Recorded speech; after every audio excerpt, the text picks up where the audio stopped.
Mira, Alejandro, un día como hoy Benito Juárez expide la ley sobre matrimonio civil. Ah, claro. En Veracruz, 1859. Es parte de lo que se conoce como las leyes de reforma. Claro. Y le quita a la iglesia el Le quita a business. la iglesia todo lo que no le compete a la iglesia, porque, a ver, siendo simple, muy simples, ¿cuál es la misión última de la iglesia? Salvar almas.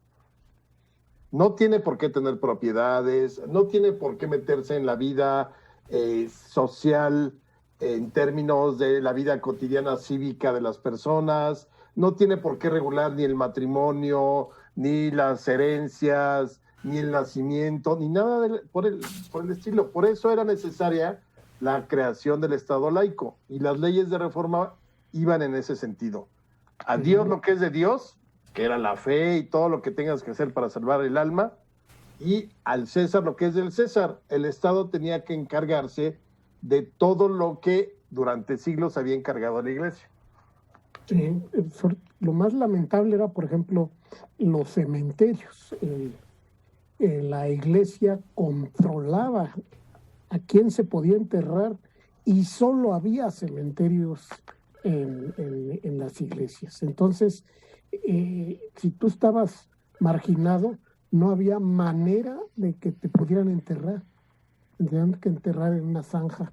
Bueno, pero además, otra cosa que me parece verdaderamente terrible es que si tú no tenías para pagar el diezmo, acuérdense que se supone que dentro de los católicos tienes que dar el 10% de tu sueldo al año para sostener a la iglesia, a los ministros y demás. Bueno, hoy es voluntario, quien lo quiere da y no necesariamente tiene que ser el 10, lo que sea. Pero en aquellos tiempos la iglesia podía hacer uso de la fuerza pública para obligar a que la gente pagara su diezmo. Esa es otra de las leyes, de hecho se llamó la ley Iglesias, no porque tuviera que ver con la iglesia, sino porque fue el ministro José María Iglesias quien, digamos, que prohíbe que a partir de ese momento, pero estas no son de reforma, es un poquito antes, se llaman leyes reformistas de 1855, ahí se prohíbe ya que se pueda utilizar la fuerza pública para obligar a pagar el diezmo. Ay, tenía mucho poder. Todos Claro. los trámites eran con la iglesia.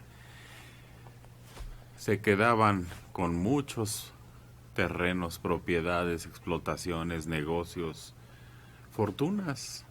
Claro, o sea, Era- se convirtió en el gran banco hipotecario durante mucho tiempo. Y los Además liberales era, dijeron, a ver, no te voy a quitar todo, te quedas con los inmuebles que sirvan para tus fines, los templos, punto, la casa parroquial.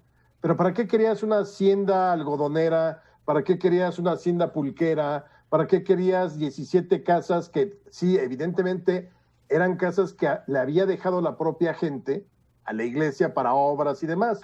Pero al final pues, eran cosas que ni producían y que solo enriquecían a la iglesia. La iglesia tenía en vísperas de la guerra de reforma 1/5 de la riqueza nacional. Imagínate, 1/5. Era un estado dentro del estado. además era la heredera de Faust. Si alguien no señalaba un Heredero. legatario, alguien a quien heredar, la iglesia se quedaba con eso. Entonces, claro, pues fue. Y por eso hubo una guerra que costó miles de vidas y duró 3 años, fue sangrientísima. Entonces, esa es la razón. Y claro, fue el motivo original de haber llamado a Maximiliano, que Maximiliano llegó con ideas todavía más progresistas y fue una sorpresa tremenda para la iglesia, ¿no? Porque fue totalmente laico en ese aspecto. Yo me tocó conocer familias a las que la iglesia, por ser fieles en esos tiempos, les pusieron a su nombre las propiedades para que no se las quitaran. Y muchos les dijeron cuernitos. Ya una vez que la iglesia les decía, oiga, pues Así. eso nosotros se lo dimos. Por las rentas. Sí, o vengo por las rentas. Ujú. Estas personas dijeron, No, cuernos. no hay. Ya, la ley de Pero lo eran caído, muy caído. pocas. La gente era muy, muy religiosa. Claro, sí, Solo sí, sí. cuando se dijo, se declaró, toda persona que herede a la iglesia sus bienes se ve sujeta a que esta herencia pase a manos del Estado. Dejaron de estar heredándole todos sus bienes a la iglesia, sobre todo las viudas, ¿no?